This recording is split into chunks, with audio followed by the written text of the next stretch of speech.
já preparado. A única coisa que nos resta é nos abraçarmos fraternalmente, sabendo que nós estamos ligados com outra fraternidade sobre nós. Os nossos amigos que nos acompanham, todos aqueles que querem fazer de nós um instrumento nas mãos de Jesus. E neste abraço fraterno, em que estamos nesta peregrinação em busca de conhecimento, mas também de fortalecimento da fé. Jesus está à nossa frente, nos guiando, fazendo com que nós nos transportemos e façamos essa ligação do plano material com o espiritual.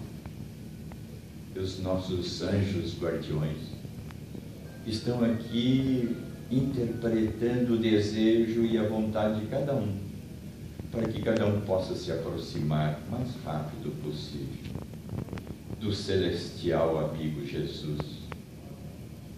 E Ele nos abençoa, juntamente com sua mãe, que coloca as mãos também na nossa cabeça e nos envolve com seu manto azul, o manto de paz. Como já nos foi intitulado, nesta peregrinação, passaremos a ser os mensageiros da paz. E Maria Santíssima está à nossa frente, estendendo seu manto e nos guiando por esta estrada abençoada da nossa transformação. E assim, agradecendo a Jesus, agradecendo os amigos espirituais que estão aqui conosco, nós vamos pedindo permissão para dar por iniciado o nosso Evangelho. Graças a Deus.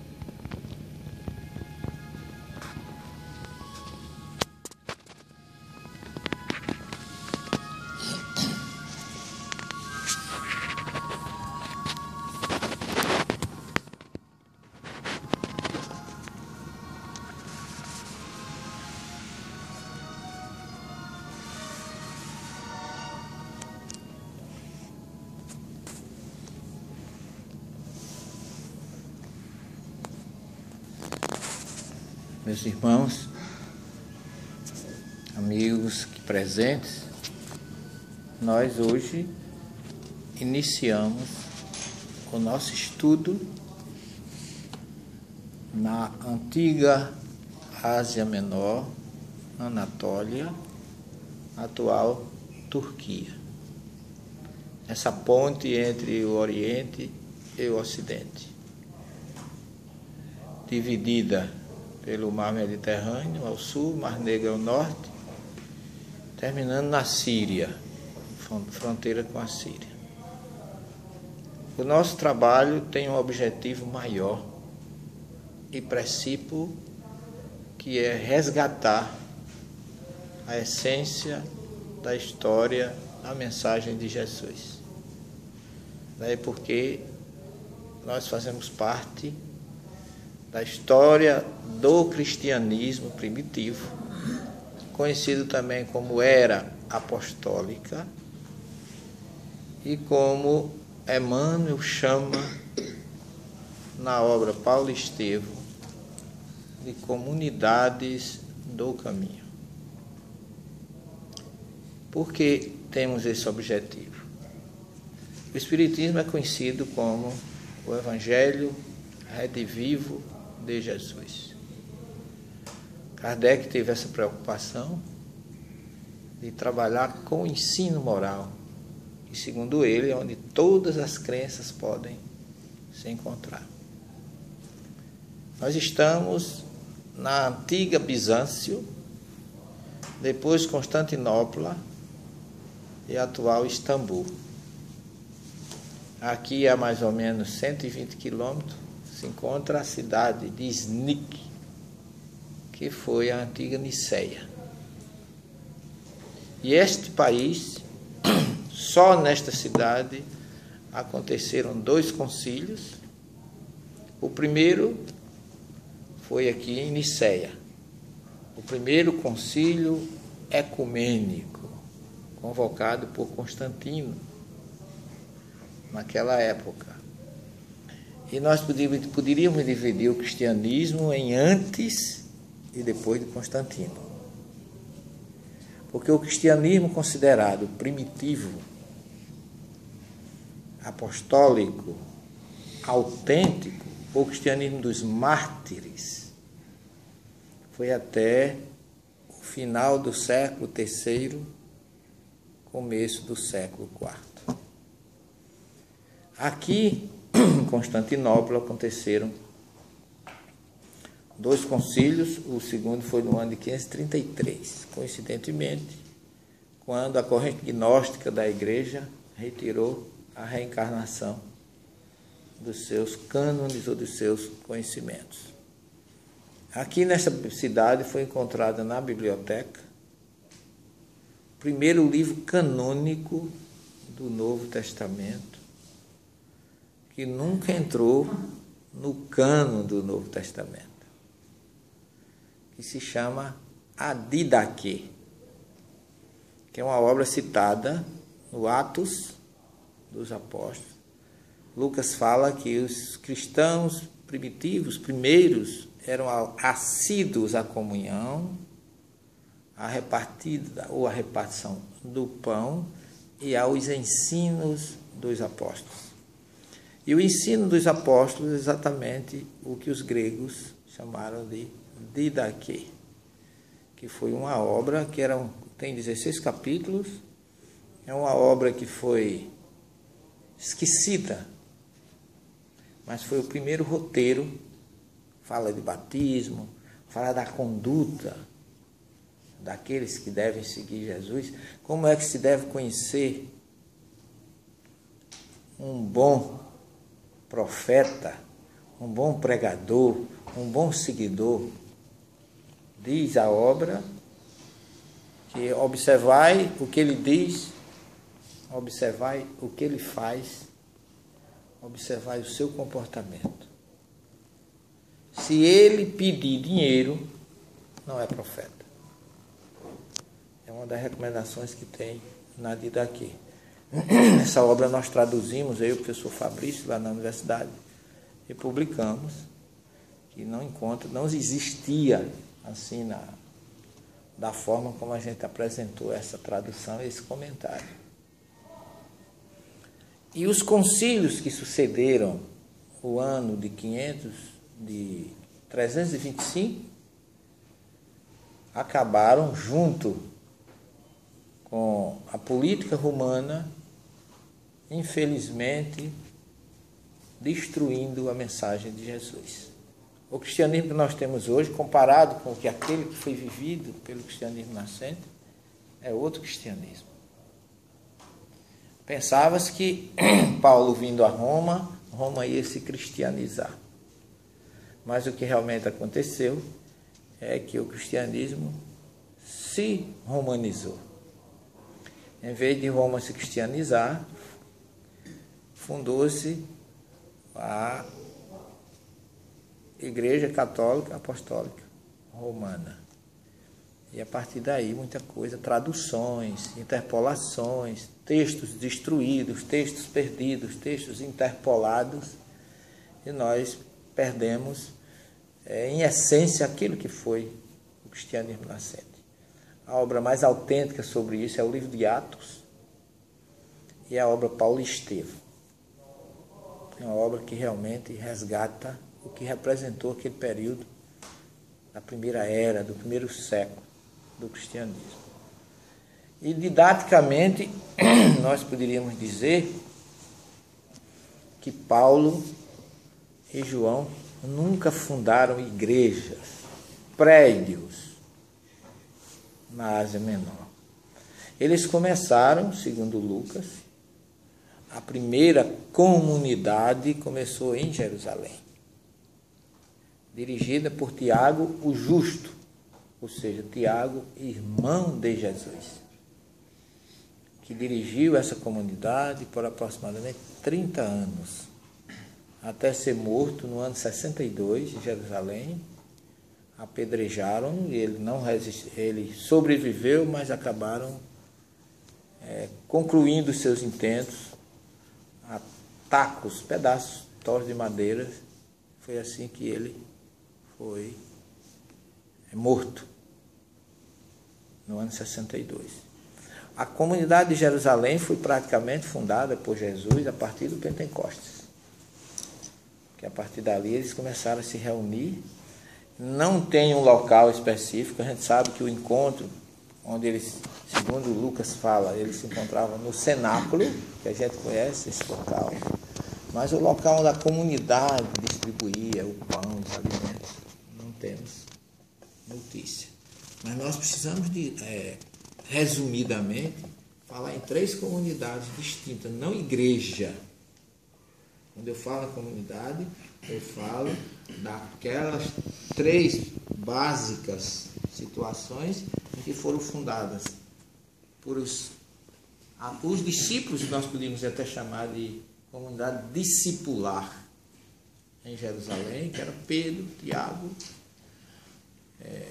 João, os discípulos como um todo, menos Judas, que formaram ali o primeiro núcleo. E depois, com as perseguições, com a morte de Estevão, elas foram indo mais ao norte, para Samaria, e depois então vieram aqui, por incrível que pareça, para a Ásia Menor, Anatólia, onde encontraram, né, as comunidades fundadas por Paulo nas suas 3 viagens, não igrejas, e as comunidades fundadas por João.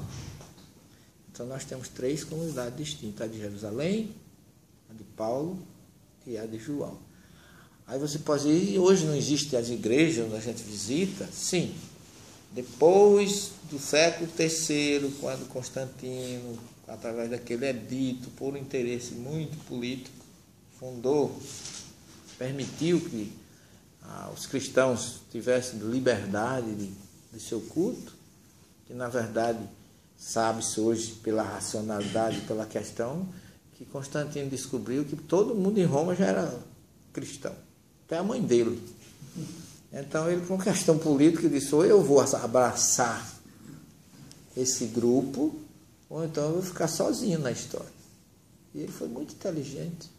Só que a partir daí não vamos falar disso, porque a gente sabe, como eu já falei, que houve muita, através dos concílios, dos encontros, das arrumações, das encíclicas, de tudo aquilo, né? Porque houve um concílio, já começou o primeiro, que foi no ano de 49, em Jerusalém, quando Paulo praticamente terminou a sua primeira viagem, que foi para decidir questões entre as comunidades, porque Paulo já vinha com dificuldades aqui na Ásia Menor, e levou para eles a ideia de levar Jesus para os pagãos. Já depois da sua conversão, que a gente vai falar disso um pouco mais na frente. Mas eu gostaria que a gente trabalhasse nesse período que estamos na Ásia Menor, que é exatamente a nossa preocupação com isso, foi que nós, nos últimos 4, 5 anos, fizemos essa obra. E aqui vocês têm toda essa história, com explicações, com local, inclusive com ilustrações fotográficas, que a gente teve essa preocupação, não só para a doutrina, não só para aqueles que estudam conosco fora do Brasil, nessas condições especiais, que é a que nós encontramos aqui, mas também para a academia, porque esse livro está sendo já adotado no nosso curso Ciência das Religiões, lá na universidade, e para o Brasil todo e para onde ele chegar. Porque nós falamos em canal espiritual, em mediunidade, abertamente, porque inclusive explicamos o porquê disso para a academia, porque graças a Deus a gente está conseguindo levar esse conceito para a academia.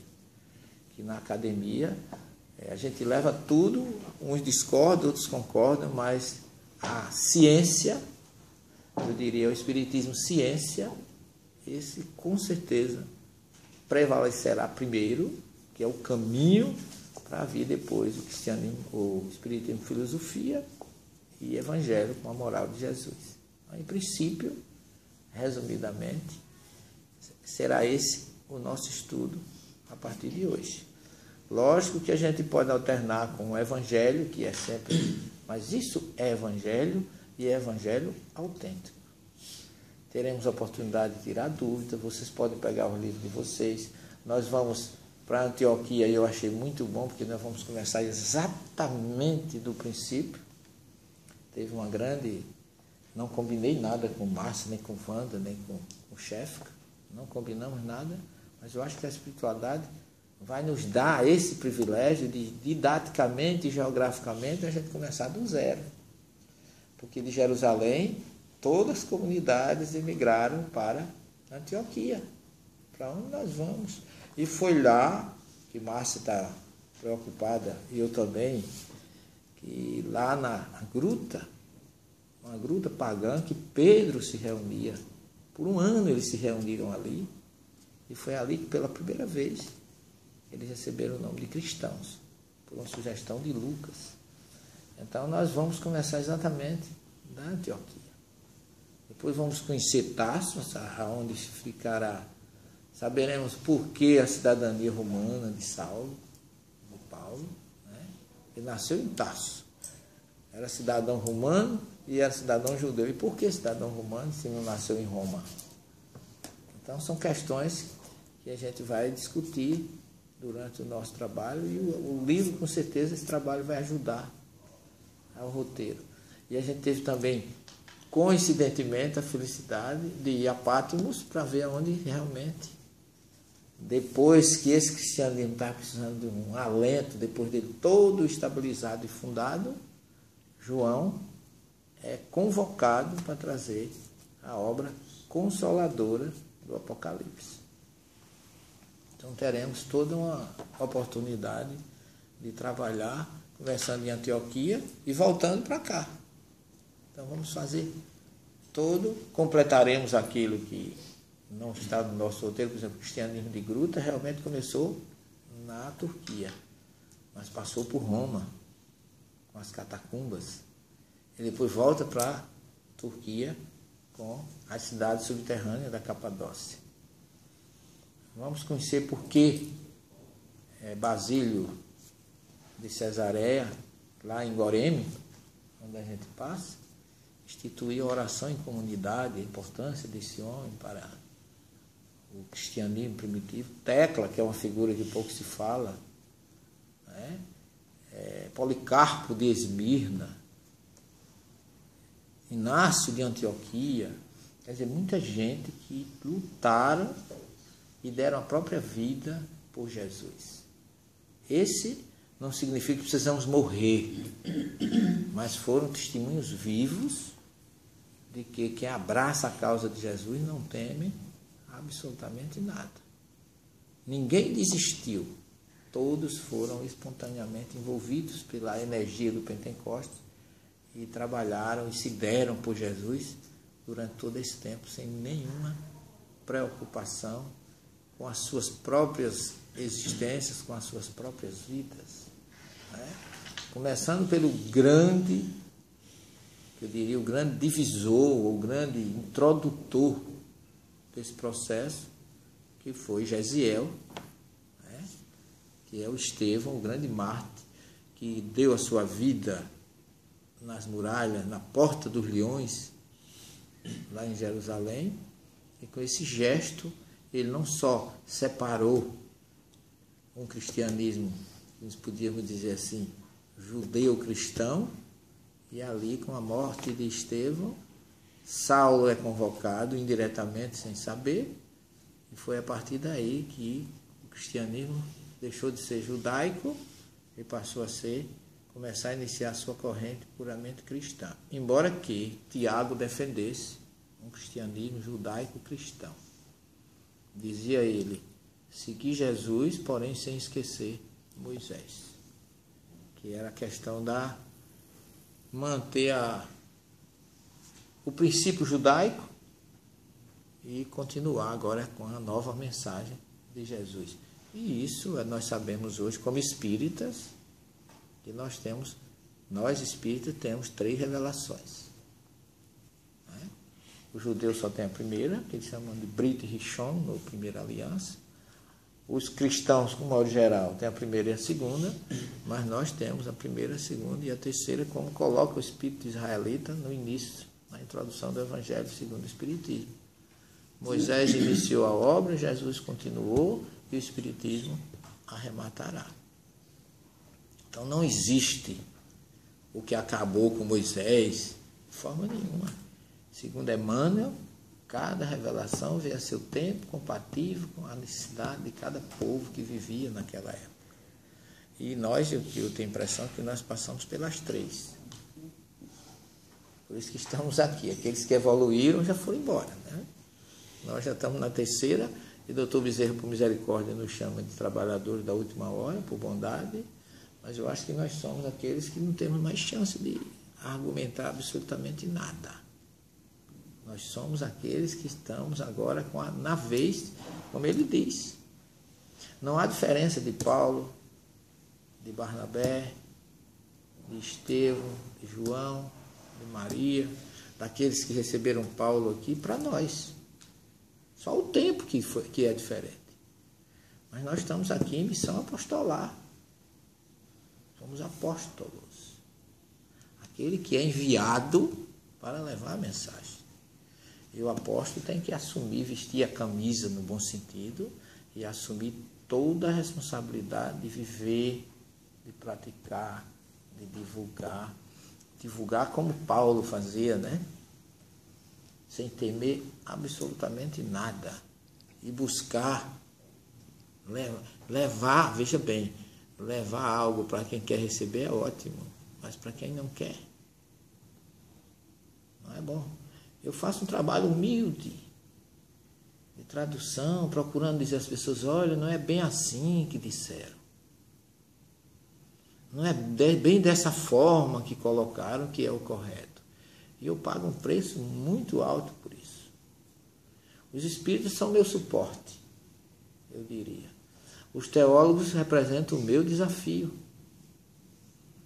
Os ortodoxos, então, são os meus estimuladores. Porque eles me chamam de 666, né, que é a besta apocalíptica, me chama de... que diz que eu sou herético, estou querendo destruir a Bíblia, quando na verdade eu luto pela cristalinidade da mensagem de Jesus e de Moisés, que são mensagens de cunho moral. Emmanuel disse que os 10 mandamentos é o maior código moral do que todos os tempos que a humanidade recebeu. Não veio para judeu só. Veio para todo mundo. A gente ainda não vive a primeira. Quem é que não mata, não rouba, não adultera, não levanta falso? Bastava que o mundo seguisse os 10 mandamentos. Muita coisa estaria consertada. Agora imagine que vem depois Jesus trazendo a boa nova, o que os hebreus chamam de Rabessorá, que é a notícia agradável, o grego chama de boa nova, que já também seria suficiente. Mas ele, paciente e misericordioso, ainda nos enviou a terceira. Deixou de ser o fanatismo, a ortodoxia, pela prática. O Espiritismo traz exatamente essa condição de mostrar que a gente tem que mostrar as obras. A diferença do Espiritismo é essa. Porque com a doutrina espírita, com a ciência, com o conhecimento que a gente tem e com a racionalidade, nós nos tornamos, com certeza, livres. Por isso que Jesus disse, conhecereis a verdade e a verdade vos libertará. Porque os ortodoxos, eles se prendem à ortodoxia, ficam só na religião e se esquecem da ciência. Se tornam fanáticos. Porque religião sem ciência é fanatismo. Vêm os cientistas, negam a religião e se prendem à ciência. Se tornam ateus. Então, religião sem ciência é fanatismo. Ciência sem religião é ateísmo. E Kardec nos dá a possibilidade de ter as duas coisas. adicionada à filosofia e à moral de Jesus. Então precisamos exatamente de juntar as duas coisas, de fé raciocinada, de prática com lógica, com razão e com bom senso, como nos ensina Kardec, com simplicidade. Kardec teve uma coragem que eu não sei nem se eu tenho, porque apesar do desafio, tem coisas que eu ainda me reservo. Mas ele disse naquela época que a Bíblia não é mais a arca sagrada, que só uns poucos podem chegar lá e utilizar, e que ninguém pode tocar sob pena de ser fulminado. Ele deixou bem claro que aquele que tiver o conhecimento, a lógica a lógica, a razão e o bom senso, e o tempo nos dará essa condição. Então eu concito a todos a trabalharmos juntos, a analisarmos a geografia. Vamos ter a oportunidade, se Deus quiser, de ver isso em todas as etapas. Porque para cada local que a gente vai, tem um capítulo nessa obra. Então vocês vão ter toda a condição de tirar dúvida, de explorar sem nenhum problema. Se quiser, pode até andar com ele e já vai vendo o local e já vai, vamos dizer assim, me poupar até de algumas explicações a mais, e eu já entrar explicando, tirando dúvidas, porque todo mundo vai aproveitar. Com certeza, vocês representam assim, tiveram, vamos dizer, não é, Márcio, um privilégio maior de já receber. A RW já está oferecendo a vocês essa condição de ter um acesso já direto à literatura, ao roteiro e à geografia espiritual. Portanto, aproveitemos para voltarmos com a bagagem cheia de informações e de conhecimento. Posso falar um pouco? Sim.